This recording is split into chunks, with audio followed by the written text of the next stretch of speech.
everyone, welcome back to Chatting with Craft Atelier. We are one episode behind in the calendar month. We had planned for this to go out in October, but of course a lot of things happened, and then now you are only seeing this episode in November. But we promise this is an episode that will be quite useful to everyone. I think 2 months ago we talked about making things for people, right? So I suppose 2 months in now, maybe you have done your shawls, your scarves, your tops, your whatever you may have knitted or crocheted or woven. And so we have decided to ask Hui Lian to share her experience about blocking finished projects. Note we say we ask Hui Lian to share because I'm a lazy bum. Number one, I generally weave, and weaving doesn't require blocking. Number two, I try to do projects that requires the least amount of blocking. Yes, so I have very little experience. So we ask Hui Lian to explain. To be fair, I don't block every project, but there are some projects where blocking does make it look better or more finished. I think because you do more lace stuff, and lace stuff generally requires blocking. There are occasions when I will block a more solid piece before I finish the project. So that one I'll show you one example.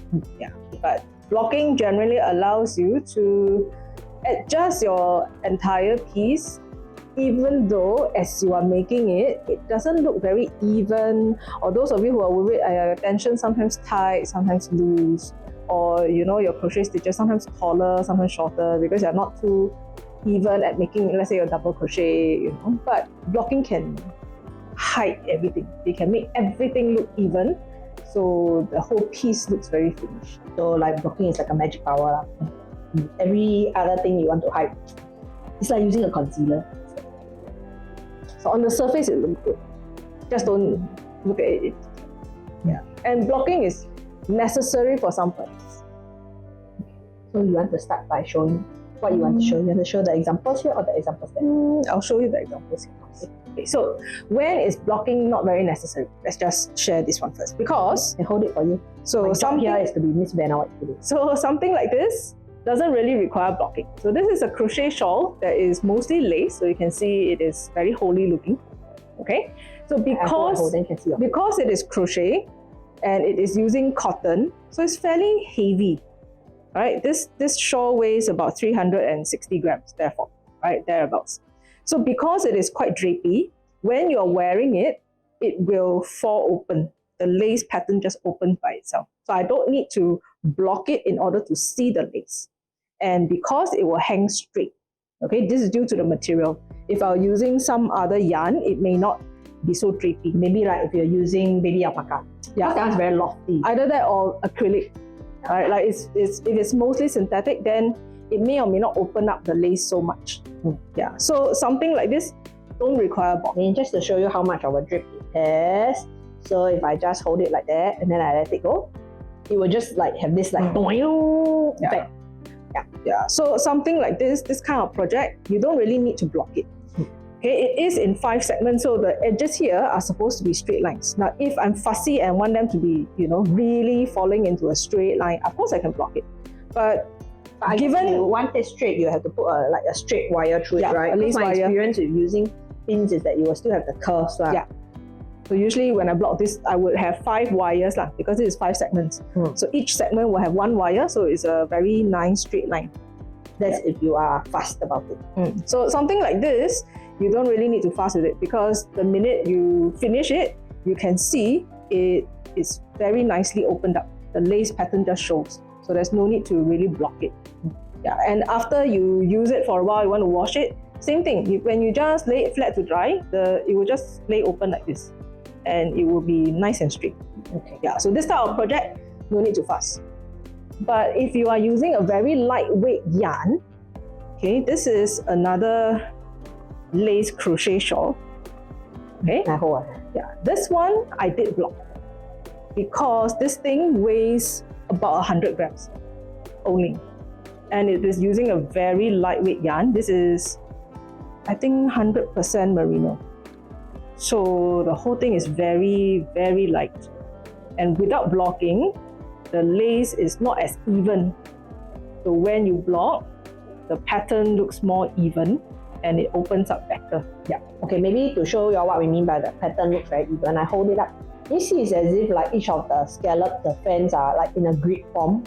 Pretty sure when you this one is crochet, it may not look very grid form to you, but this is clearly very gridded now. Because once you block, you basically pull everything in shape so that it stretches out, and the stitches will align very nicely to give you this, almost like a diamond. Would you say that sometimes with wool you also want to block because sometimes the scales on the wool fiber sort of like catches onto each other, so blocking just helps it to like move apart? Yeah, generally blocking allows you to stretch out a pattern to what you want it to look like, because there are certain points, right? Like this one, because it's a scallop edging. Okay, the scallop edging doesn't need very defined blocking. But if you ever have a lace shawl that has got pointy bits that are sticking out, and you want them to block to a point, because that's the whole design, you don't want the points to crumble and just curl up, then you would want to block it one by one by pinning it in place. There's clearly a pattern I will not do. First, blocking one by one is not going to be in my list of things to do. So generally, I would say if you are knitting lace, then blocking is a must, because then it would lay nice and flat, and the openness of the pattern is then you can then see the pattern. So you can see like this pattern when it's knitted, it's like brown like that. But actually, because Hui Lian has blocked it, it actually looks like even though they were not, like you didn't knit this part straight, right? It actually looks very, very straight as a result of it. So this is another one. And because this is very lightweight, this is mostly wool and silk. So this is also hand spun yarn. Now hand spun yarn, because I spun it, I know it is not very even. I know for sure there are some parts that are thicker, some parts that are thinner. And so my intention when I'm doing this piece, there'll be some bits that suddenly you feel, why is there a blobby bit, right? Because the yarn is a bit thicker. And then some parts, how come it's so thin? Because suddenly you're knitting with very thin yarn. So your whole motif, that particular shape that you're knitting, may not be the same size the whole way around, right? But blocking solves that, because you can then pull it in shape so that both sides look even and everything just looks prettier. Okay, because these are the shawls that have been completed and are up for sale here in the shop. They have been blocked before we hang them up for sale. But let's say if I were to buy this home, clearly I will wash it again after using it. Yeah. So after wash, do you have to block every time you wash? Yes. If you want to maintain this look, okay, let's say you buy this home, you use it for 2 weeks on a trip, and then you come back after your trip and say, okay, I'm going to wash it because it's been in use for 2 weeks intensively. Okay. If you were to just wash it and just lay flat without pinning in place, it will look a bit crumpled. It will not open as nicely unless you have a big drying rack where you could really stretch it out. So even if you don't pin it, you allow it to stretch out. So there are ways to go around it. So other than pinning in place, you can also steam block. And that is where, when it's kind of damp, put it on an ironing board, cover with a thin piece of cloth, and then you steam it. So that can lock the fibers in place. And then, which is what I did with this piece. So this is a bamboo cotton top. You can see it looks really, really flat. Okay, and this has been steam blocked. So I did not pin this on any block. After washing, I just let it dry normally on a drying rack, and then I put it on an ironing board and basically sandwich with a piece of cloth, just steam iron it. So then this holds its shape. So when you're wearing it, you don't have sleeves that open further on one side, less on one side. The neckline is very even, it's very flat. You don't have edges sticking out or rolling. Everything is just open and nice. So your natural fibers like this, it does very well with block. So this, compared to this piece that I just finished using the same yarn, but unblocked. So this is not blocked. So you can see that this, yeah, it does look crumpled. There's just no effort. Yeah, it looks very different from this piece. Okay, when you put them side by side, you can see the difference. Like One is obviously more finished looking. The other one is like, oh, just off the needles.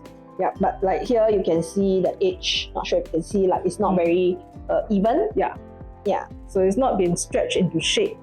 The fibers are not caught in the shape. So since we talk about steam block, you know some people got the garment steamer where they can just like hang the clothes. You know, you go to the clothing store, right? Yeah. Then they always have, right? Then they just that works. Can I use that? Can. You just need to have your item stretched out.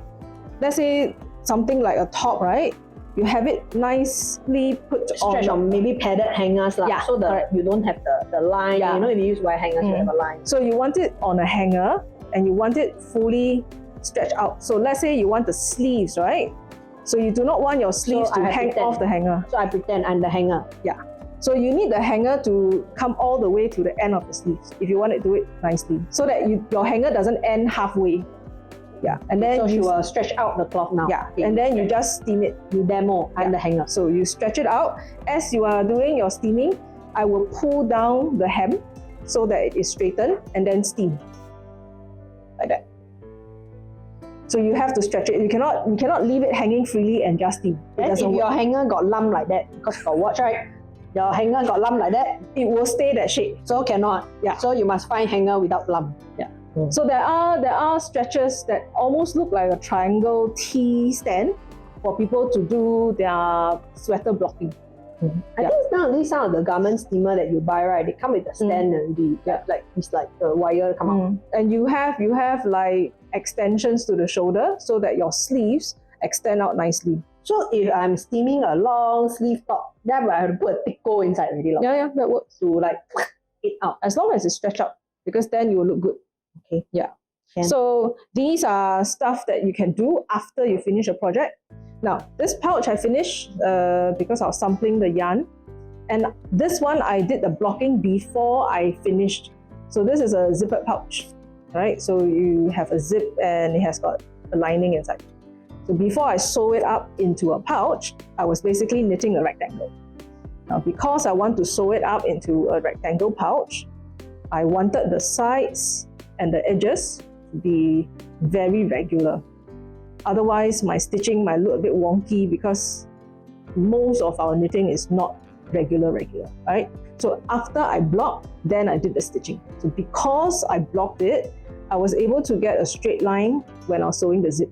Okay, this one is because you already finished knitting, then you block, then you needle stitch it. Yeah. Have there been projects where you knit halfway, you block, then you continue knitting? Have. And so can you give an example of why? The reason why you will want to do something like that, mostly when it is garments.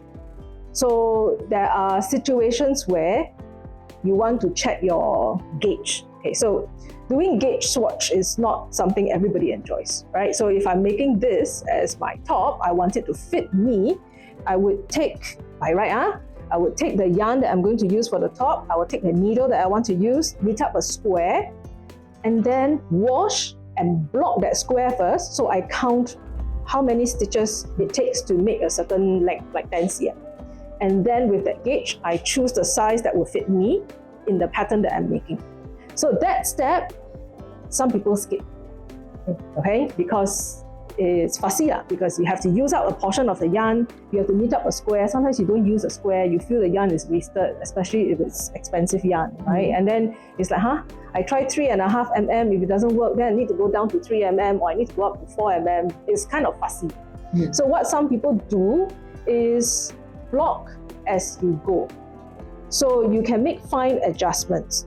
Example, if you are going top down, what some people do is they knit the yoke, and because you don't know how big the yoke it needs to go, so what some people do is after they get to a certain point where they think it's deep enough, because you do the circular yoke or the raglan yoke, you roughly think this is enough, you put it on a large needle, so it's big round circle, and then you block it.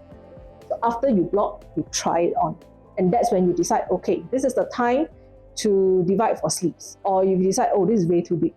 Then you tinker back and you have to undo a few rows, because if you carry on, you will get a top that doesn't fit you. Yeah. So if you don't want to do the swatch, that's what some people do.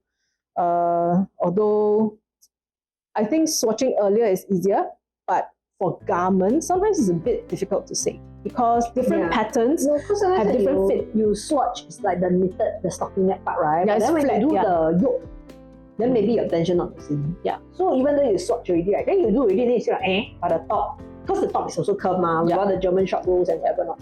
So then it still doesn't fit very well. Yeah. And also because sometimes you want certain, so like this piece right now, it looks exactly like a giant square. It doesn't look like it will fit someone with curves, and because they're angles, right? As you are knitting, you might find, hey, you might want to change the needles that you use because you like how it gathers at some point, and so you make adjustments that way. Yeah, because all swatches are done on a flat piece.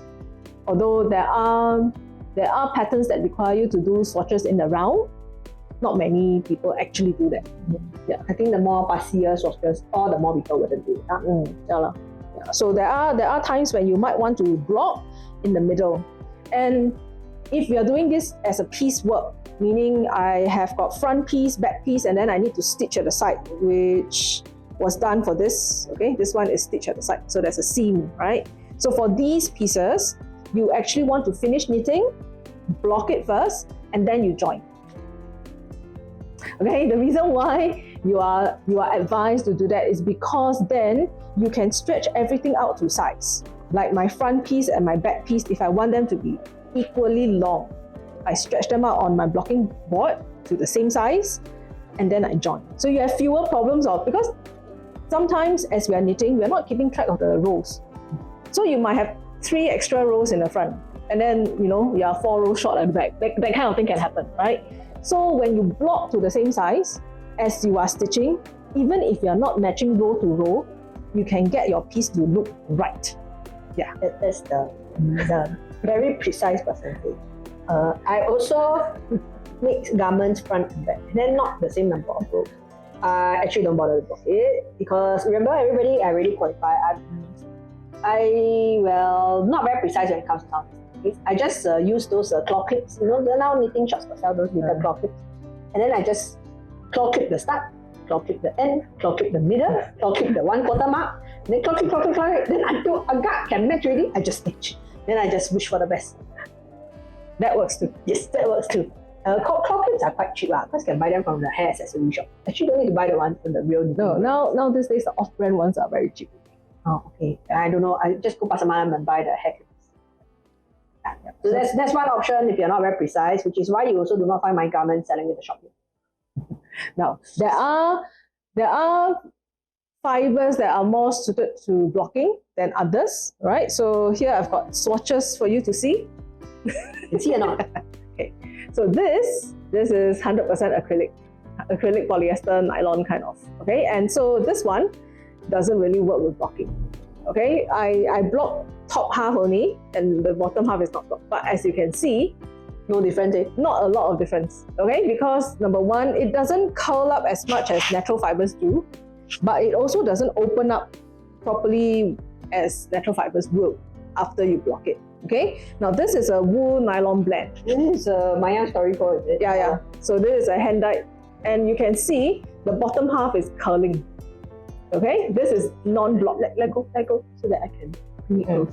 The top half is blocked, so it's opened and flat. Okay, so that is merino nylon. Okay, then this one, the one that is on the extreme left or your extreme right, so this one is 100% merino. So 100% merino, you can see it curls a lot when you're not blocking it. Okay, even though it has got gutter edges, it will still kind of curl and looks very crumpled. Okay, the lace pattern doesn't really open up, right? Then the bottom two, this is cotton acrylic, and this is 100% cotton. Same, as long as it has a fair percentage of natural fibers, blocking helps to open up the pattern. If it is 100% synthetic, then it doesn't matter a lot if you block or don't block, right? But if you want to kind of keep it in shape, you can iron. It's just that with synthetic, you need to be very careful. Later you melt the. Yeah, you don't want to use very high temperature iron. Just use the one for wool or nylon. It is low temperature. Polyester? Can I use the setting for polyester? Yeah. So it's just pressing it in place, not so much of ironing. I want to make sure everybody can see. Today, I already said my job today is Miss Vanna. Okay. So blocking works very well if you're looking at mostly natural fibers or a natural fiber blend. 100% doesn't really require or work with blocking. Yeah. So, any other tips when it comes to blocking? I would say the type of blocking method, we talk about steam blocking. We also talk about pinning when the item is wet and leaving it to dry. So blocking must happen with some amount of moisture first. Yeah, so that your fibers are relaxed and then you pull it in place. That's the whole point of blocking, right? Then I would say steam blocking works for a lot of things, and it is a lot faster because you don't need a space to lay out to dry. But it also means you need to take more care because your iron setting needs to be very precise. Especially if you are using like wool and stuff, you're very worried of felt. So you cannot iron like that. Yeah. So when you are doing steam blocking, you're not ironing. You just basically you're just pressing. So that's why you can use steam blocking with steam, or you can just use hot, almost like steam blocking, but you're just pressing it with a hot iron. Yeah, that one you need to do it over a layer of cloth. There must be something dividing between the heat source and your knitted, because even if your item is made from cotton that can withstand high temperatures, or linen, right? But you see, iron and dyed fibers don't always like each other. You do not want the situation where sometimes when you're ironing stuff and it gets transferred onto your iron and then you transfer it into a handmade item. Yeah. So then like that, in that case, you know those steam, we were talking about the garment steamer, right? Those is direct steam out, but you don't press on them. You don't press on them. You are just you still need another cloth between that and your item. That one is fine because there's a gap. There's a dissipation. Yeah, there's a gap. So while you are puffing the steam onto the fabric, right, it actually takes a little bit longer because you are not putting the steam source directly onto the fabric.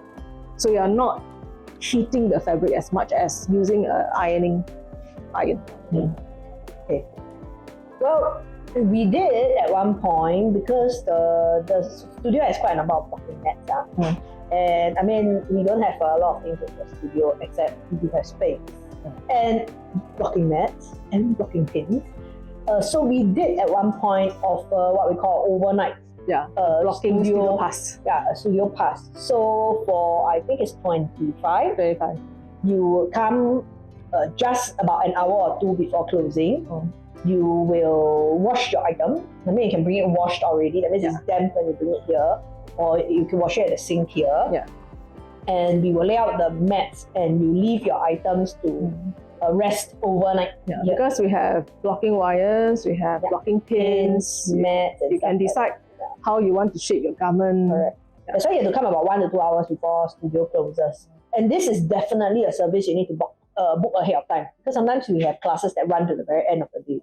So you need to let us know ahead of time. You can come. You can then lay out your items, and then the next morning we will remove the pins. So you don't necessarily have to come back the next morning. You can come and collect the item later. Yeah, we will just remove all the pins. But I mean, if you want to check on the status of the blocking, then you should come at the opening of the studio so that you are the ones who gets to evaluate if the item is ready to come off the blocking mat. Yeah, because sometimes blocking can take a while. If it is straight edges, you just lace the wire through and then you're kind of done, because the wires are straight, they are pretty long. Each wire is at least 1 meter long. So it's pretty short work if it is simple. But if you have, let's say, a shawl that has got scallops and you want each scallop to be to have a shape, or if it is like pointy and you want every point to be even across the whole piece, then that takes time. In fact, it takes a lot more time than you would imagine. Yeah. Because arranging things, after you put them in order already, you need to stand up and look at it from a vantage point and say, oh, okay, this side actually more sengit because it's higher, that side lower. So then you want to even things out. There's a lot of finer adjustments. And then also sometimes like the next morning, even though it's dry, you may not quite like the look of how it happens. I mean, for us, we don't make the decision for you. All we do is we just take the things out and take the wire out so that we can fold it up and resume our shop operation.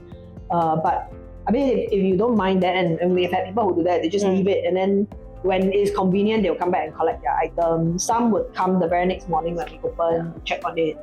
So, I mean, this is a service we do allow people to have here. If you're interested, you can let us know. Having the space to block out a shawl is a luxury. Because if you're at home and you have people who need to walk around, say you have a living, even if you have a living room that you could kind of utilize, the next morning you'll be like, people need to move around. Where are you going to put all those things? Yeah. So that's something we, if you do want to block something that's fairly large, then that's always an option. If it's something smaller, then maybe you can manage it at home. That would be great. When it comes to blocking mat, I think we just use the foam mats that a lot of people buy for like baby play mats. I've started using a felted ironing board. But that's small, So when I was doing the small piece, when I was doing this, I didn't need a very big board because the finish size is only about smaller than A5. Right, so I have my 100% wool ironing board. So that one works very well because it doesn't retain moisture. So try not to do it on your ironing board itself. And there are people who say, oh, you can just do it on a bed mattress. I don't suggest that because Singapore is very humid. Yeah, you put your mattress grow more. Yeah, so that's not a good idea. Yeah, because what some people share is like, oh, you have a shawl, just put it on your queen size bed lah. You have big enough surface and then you pin, because it's a mattress you can pin. But because you're putting something moist or wet on your bed, while the item on the surface may be dry, your mattress itself, the moisture has gone into your mattress. So that's I think we just need to know that a lot of the tips that you all see online when it comes to blocking, like for example, using a bed, right, using your mattress, it works because a lot of these people live in climates where it's dry. It literally is so dry that it doesn't take me overnight to dry my blocking. When I lived in the US, right, and I had to like dry my shawls or dry my scarves that I wove, right, I just have to like hang them in the toilet. 2 hours later, I go and take it. It's dry already because the humidity level is like 30%. Yeah, but so it's fast enough. But Singapore is very different. We have 100% humidity a lot of days, right? Because we have rain almost every day, so it's not a good idea. Even your ironing board, the one that you use to iron your clothes, I don't suggest pinning into that. Simply because some of those ironing boards are not very well padded. Some of them are very well padded, but same thing, you don't want moisture to seep in and stay there. I mean, the ones that are not well padded is because it's just metal lah. You have metal with a very thin piece of like polyester foam. The well padded ones probably because the foam is dense, but that means it will trap the moisture. It will trap, and because mold is a real issue. Yeah, and because a lot of people don't have their ironing boards out the whole time, right? You will use it and then you keep it or you tuck it into a corner, which means the moisture doesn't get to dissipate, so it gets trapped. So something like play mats like this, you can leave it to really air out before you keep, right? And then like the wool that one that I was using, I liked it because it is porous. So when I was steam blocking a piece, right, after I steam the thing and I lift the ironing board, there's moisture on the table, which means the moisture leaks through. Yeah, it leaks through. So it is very easy to air it, and I'm not worried about mold growing. There are people who buy wool ironing mats. We have one I have one at home and I use it with my sewing table. It works really, really well, but you have to buy the 100% wool. Yeah, don't buy the fake wool. Don't buy the fake one because the fake felt is just acrylic. It will just melt. Yeah. So those are things you can get. Pins wise, we use T-pins, blocking T-pins here.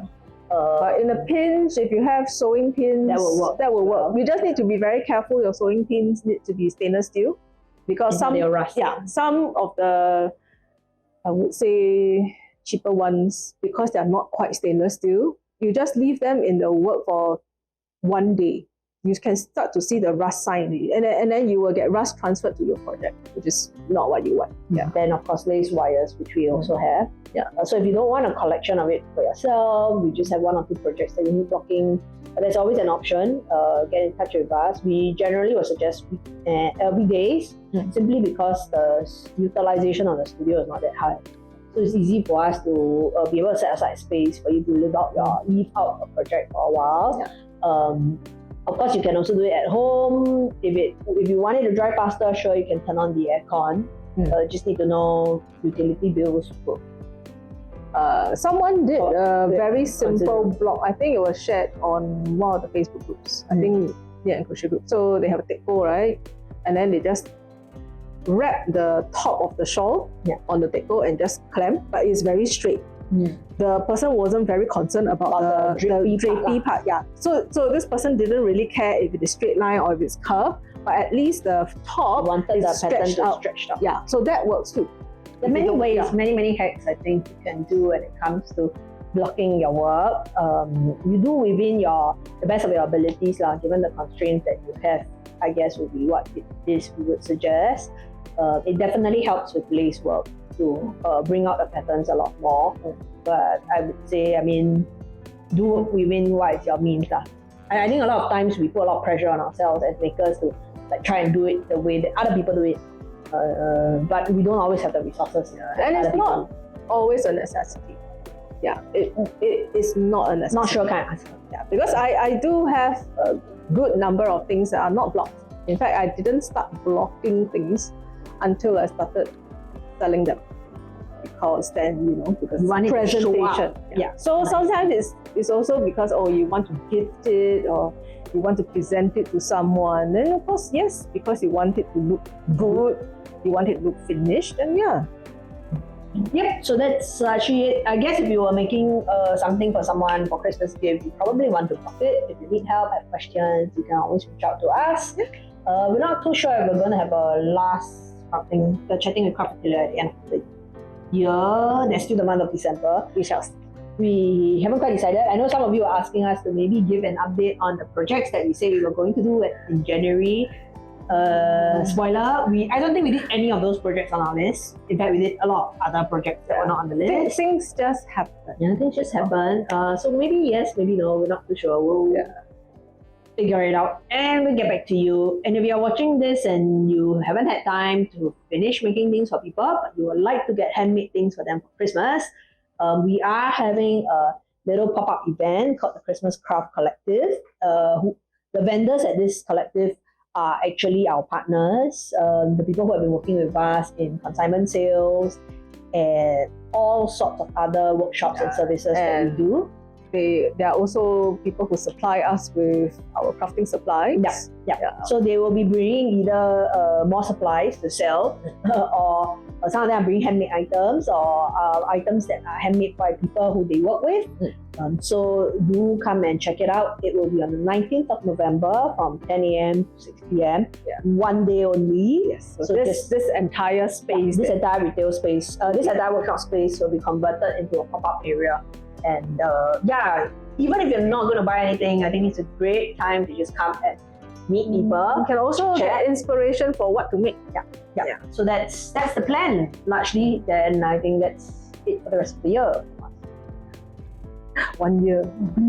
Fast, right? Okay, with that, thank you everybody. We'll see you the next time. See ya. Bye-bye. Bye-bye.